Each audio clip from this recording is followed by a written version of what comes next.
Okay, good afternoon mga kabigman ano. So meron na naman tayong tinuturuan ngayon ng private tutor at hirap pang araw siya sa reverse parking. Kasabay namin dito ang Tolentino's Driving School. Yan ang mga akin, private. Sariling sasakyan lang ang gamit. Magre-reverse parking lesson.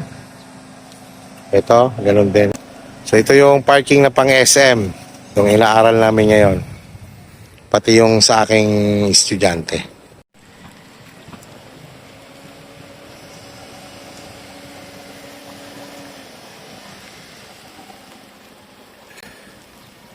Okay, so reverse parking.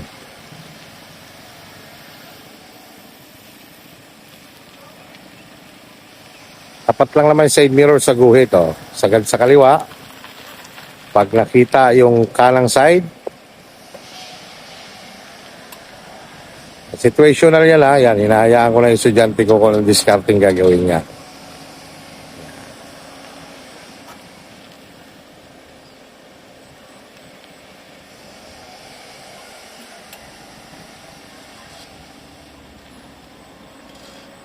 Yo, mga diskarte. Lalabas ka uli. Tinuwid ang gulong, papapasukin mo lang yung dalawang gulong. Yan. Saka mag-a-adjust yan unti-unti pa kanal.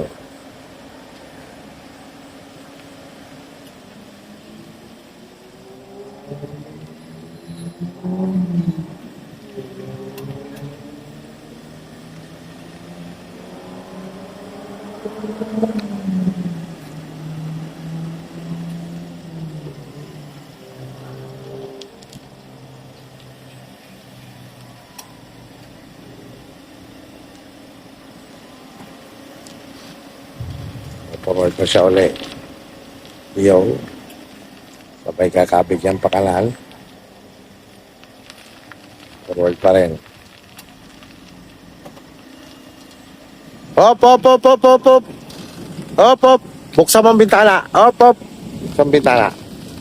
Buksan mo ang bintana. Yan. Forward ka.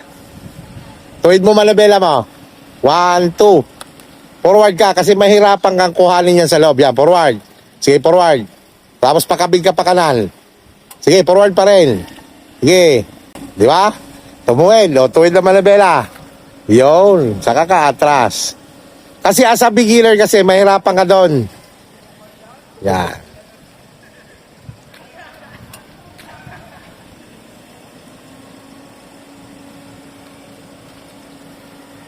Okay.